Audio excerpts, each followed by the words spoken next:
দেখা হয় নাই চক্ষু মেলিয়া, ঘর হতে শুধু দুই পা ফেলিয়া। বলছি আমার মাতৃভূমি বাংলাদেশের কথা। এই ভিডিওটিতে আসলে থাকছে টাঙ্গুয়ার হাওর নিয়ে একটু বিস্তারিত, কিভাবে আসলে এই ইভেন্টটি ম্যানেজ করেছিলাম।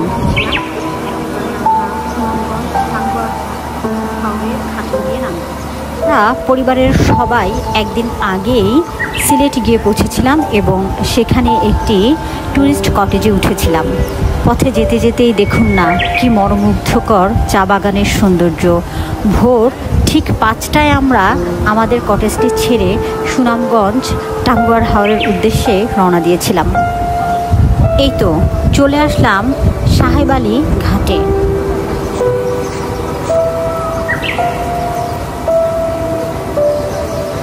সকাল 6:30 বাজে আমরা সুনামগঞ্জ সাহেব বাড়ির ঘাটে এসে পৌঁছালাম। একে একে আসলে আমরা সবাই ঠিক এভাবে করেই বোটে উঠতে লাগলাম।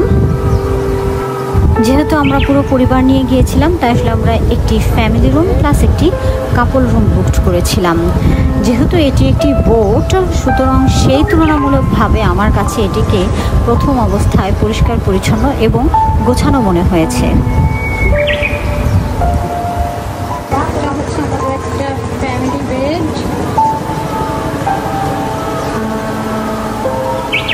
একটু আধুনিকভাবেই করা ছিল বোটের রুমগুলো, যেমন বেসিন, সিঙ্ক বা হাই কমোডের ব্যবস্থা। আর শুরুতেই আসলে ওরা আমাদেরকে ওয়েলকাম ড্রিঙ্কস দিয়েছিল, যেটি আসলে ভালো লেগেছিল। বোট চলা শুরু করেছিল সকাল 7:30টায় এবং সকালের নাস্তাতে আসলে ওরা দিয়েছিল আমাদেরকে। আপনাদের সকালের নাস্তায় কি? খিচুড়ি, ডিম ভাজি,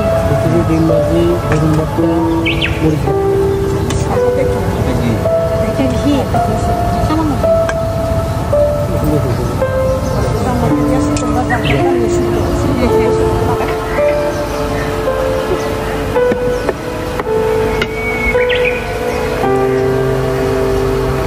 সকালের নাস্তা।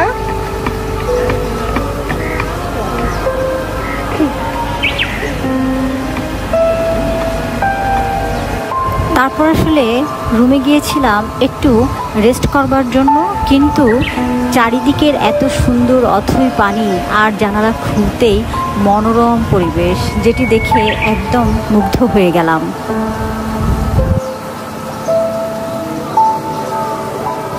দুপুরের আয়োজনে ছিল দেশি মুরগি, হাওরের রুই মাছ, ডাল, আলু ভর্তা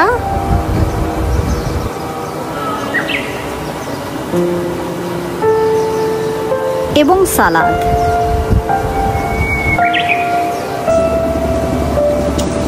আমার কাছে এই অভিজ্ঞতাটাও অসম্ভব সুন্দর, খোলা আকাশের নিচে চলন্ত বোটে খাবার খাওয়া,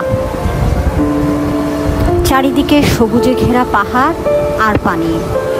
বিকেলবেলা আসলে আমাদের যে ট্যুর গাইড ছিল তিনি আমাদেরকে বললেন কাছে শিমুল বাগান আছে, সেখানে গিয়ে ঘুরতে পারেন। এবং দুপুরের দিকে খাবারের পরে জাদুকাটা নদীতে আমাদেরকে গোসল করার জন্য সব ট্যুরিস্টদেরকেই আমন্ত্রণ জানিয়েছিল।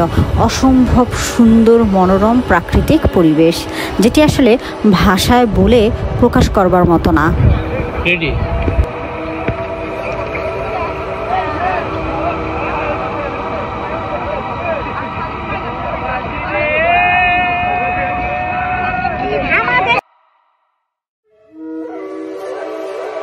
রাতের ডিনারের জন্য আসলে ওরা বারবিকিউর ব্যবস্থা করেছিল, সাথে ছিল হচ্ছে ফ্রাইড রাইস, স্যুপ, পরোটা, গরু মাংস ভুনা এবং একটি ফ্রুট সালাদ, যেগুলো আসলে খুবই মজাদার ছিল।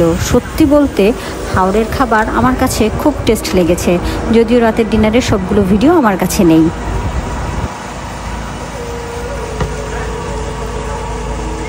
পরের দিন বেশ ভোরবেলায় আবার বোট ছেড়ে দিল এবং আমরা বেশ সকাল সকাল 7টার মধ্যে চলে আসলাম নীলাদ্রি লেকে। আর কি বলবো, এই লেকের সৌন্দর্য অসম্ভব সুন্দর।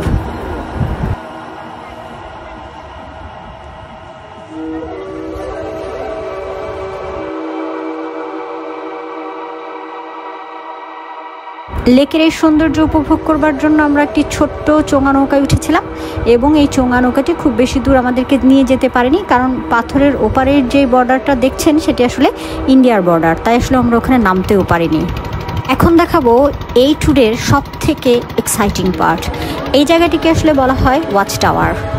সব থেকে মজার বিষয় হলো ওয়াচ টাওয়ারের কাছাকাছি আমাদের বড় বোটটি থামতেই আশপাশ থেকে অনেকগুলো ছোট ছোট নৌকো খুব দ্রুত গতিতে চলে আসলো এবং সবাই বলতে লাগলো, চলে আসুন, নামুন নামুন, আপনাদেরকে নিয়ে যাব। আমরা আসলে যেহেতু এটা আমাদের প্রথম ট্যুর ছিল, আমরা আসলে বুঝতেই পারছিলাম না ওরা আমাদেরকে কোথায় নিয়ে যাচ্ছে বা কি হতে যাচ্ছে, কিন্তু এখানে আসার পরে ওয়াও, মনে হলো একটু এক্সাইটিং তো করতেই হয়, তাই না?